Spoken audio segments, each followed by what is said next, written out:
in my boards.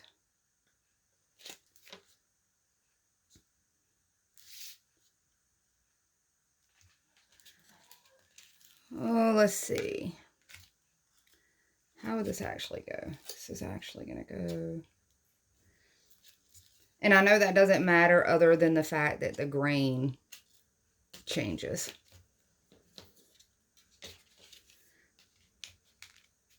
So now,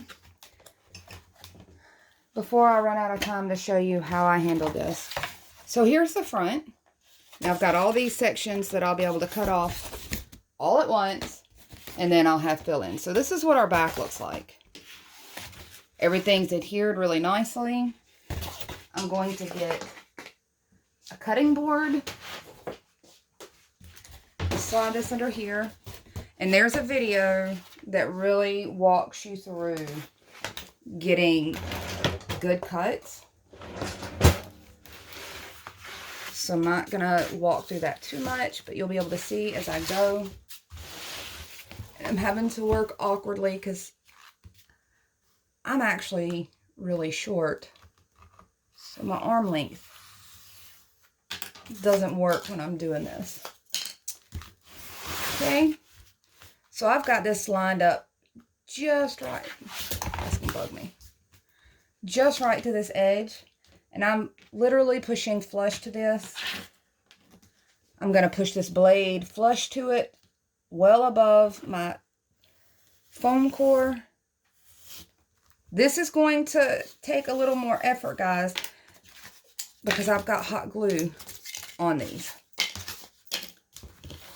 Ooh, I cut that one a little at an angle. It slipped on me. So. Now, I'm probably going to go in and make a frame for this using usually somewhere between 1 1/4 and 1 1/2 inch foam core strips.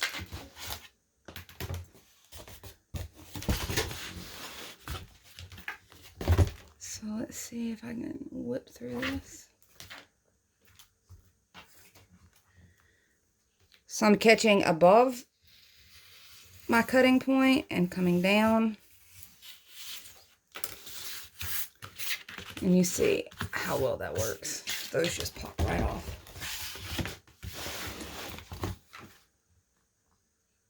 Guys, I know y'all keep coming up with other suggestions on the cutting, the rotary cutters, box cutters.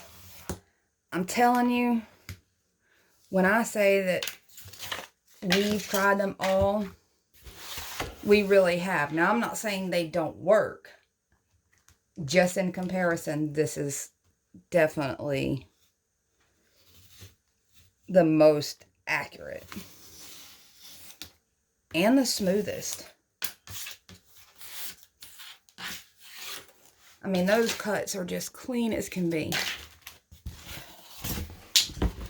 Now, that's not to say that I actually cut straight, because I felt my hand go at an angle on a few of them. But my frame's going to hide a lot of that.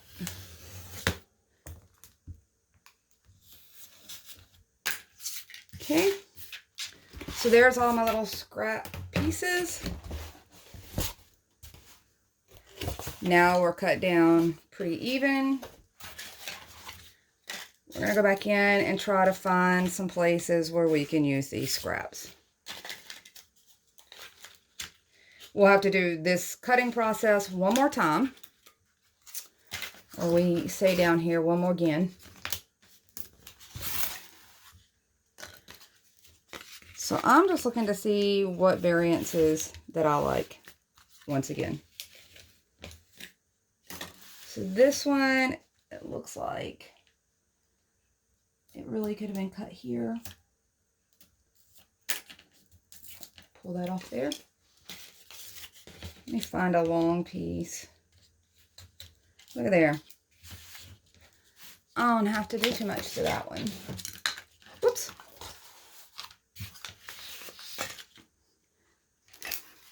I'm trying to do an awful lot in a small space. So since this is actually the scrap off of that one, I'm going to change it a little. hit all the way across. I'm going right up against that edge. These corner pieces, I glue down like crazy. The edge pieces, I tend to do the same thing with, because that's where your weak points on your foam core really start showing up. Okay. So I feel like that one's good. Is there any other ones that will need a big fill in?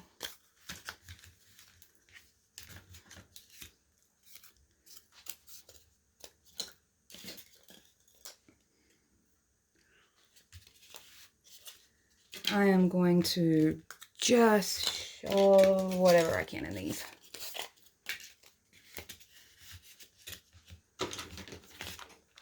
So I'm going to go back in, hit right there. Because like I said, these edge pieces really help keep the whole thing from coming apart on you. So I'm going to rotate this.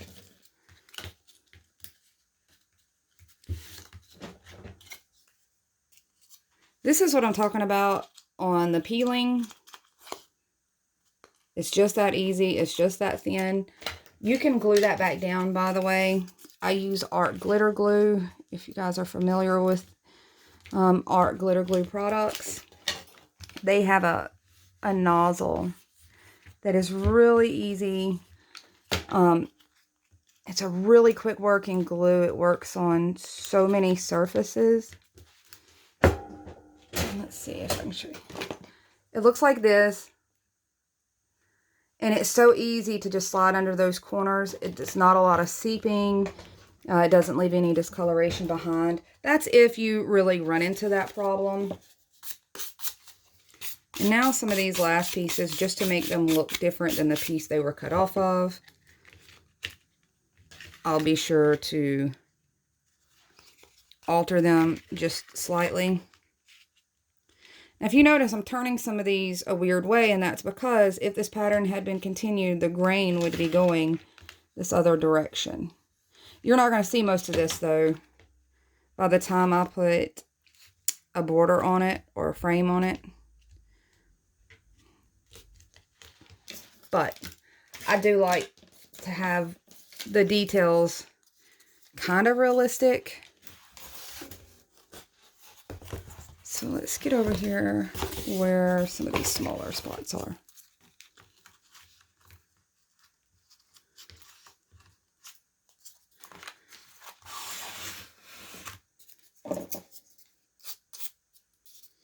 Now on these corners, it may seem like right down here that you don't want to bother putting anything there. But when you have this whole thing put together, and you got to put frames on it, and you see it from the side, because inevitably, wherever you put it to decorate, you're gonna see part of it from the side. You don't really want those gaps there. You want that, that space filled in.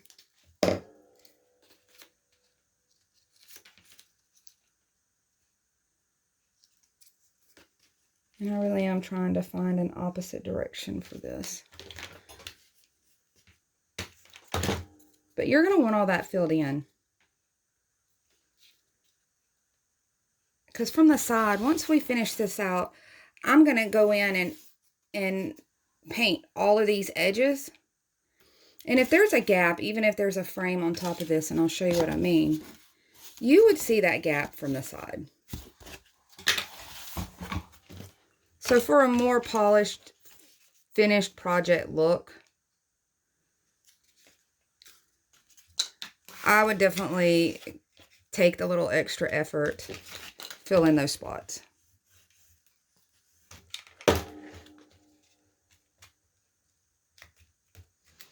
The whole purpose of this is to try to get the look of a high-end piece on a cheap budget. You might as well finish it out like a high-end piece.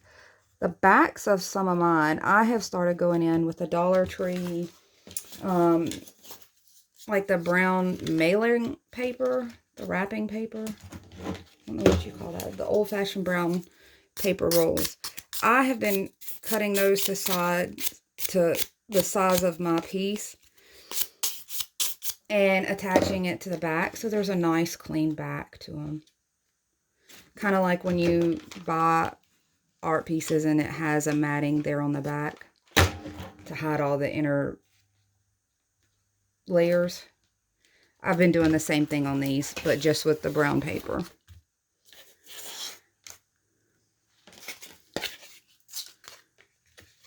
So, last large spot.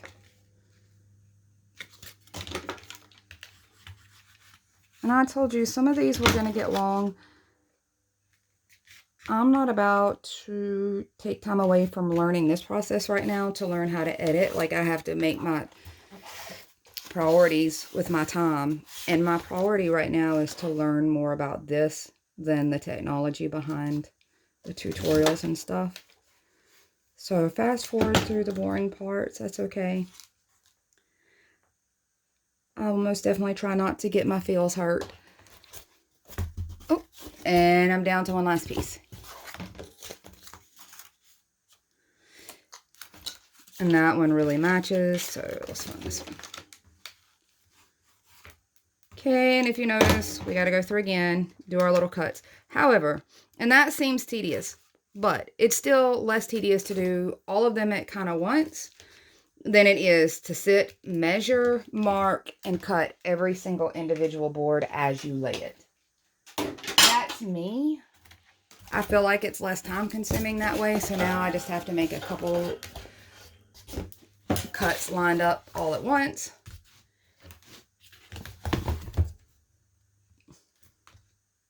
And then I know they are all completely flush. Assuming I cut them correctly, they're all going to be flush with that edge. I'm going to keep going. And here's scraps that could always be used for corners on something else. I didn't hit that one good.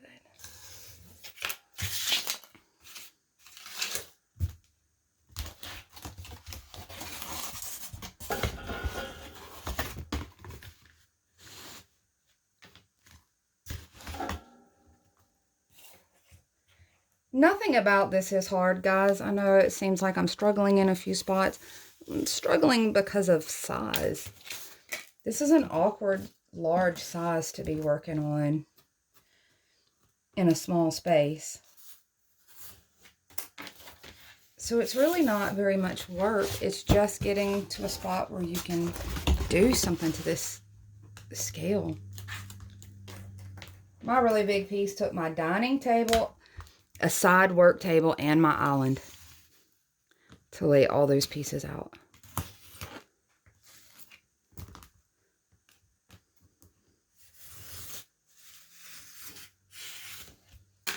You see those? I hit just right and they just came straight off.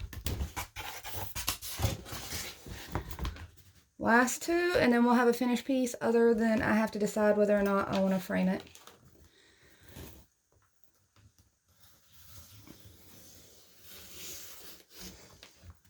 Now I've got one little piece down here that almost fit, and I know you can't see that I'm actually cutting something, but there was.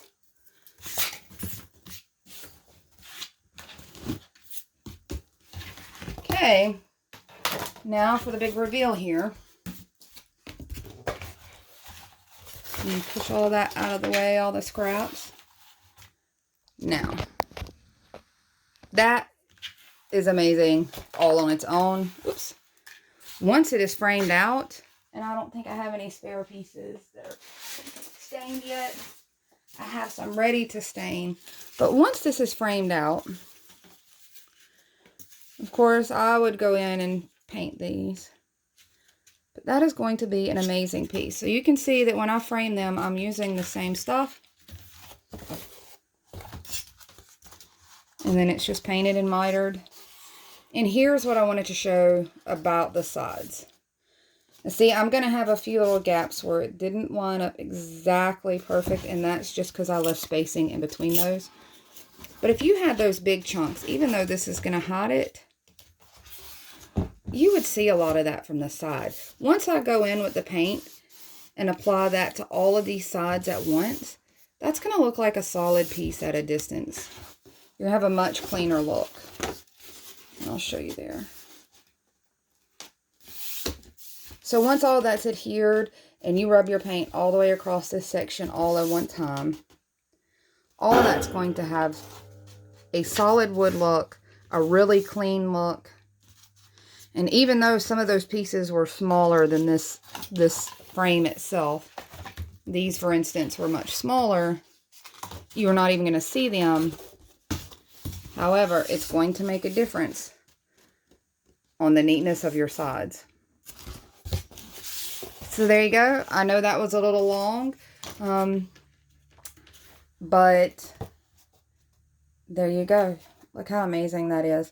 I'm going to work on getting my frame up and post some pictures later, and hopefully it's something you guys enjoyed. I really was looking forward to working on this. I did the aqua version, which I love, love, love. I just don't have any aqua in my house. Of course, now it makes me want to have aqua in my house.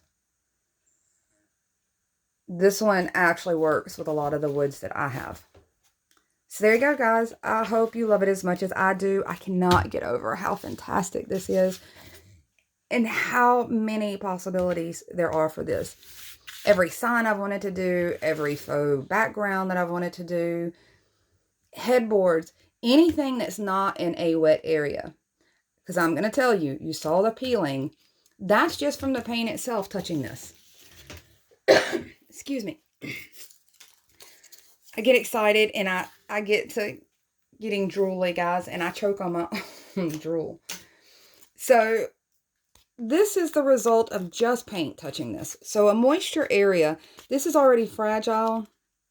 In a moisture-rich area, a damp area, the minute that a droplet of water, a hint of mist, anything hits this, this wants to completely peel apart. So as much as I think it would be a cool backsplash in a kitchen or above your washer and dryer, it's just, it may look like real wood, but it does not have the durability. It doesn't have the capability. This is a strictly for looks process. Could it hold up as a headboard? Absolutely. I mean, you know, assuming that it's not getting hit all the time, that it's not getting punctured, because it is foam. I think it could hold up fine just hanging on a wall in a dry room and last quite a while. Doing it somewhere else, though, in your bathroom or any of that, I don't think it would hold up. So I love this. I can't wait to finish it up and get you some pictures up. Thanks, guys.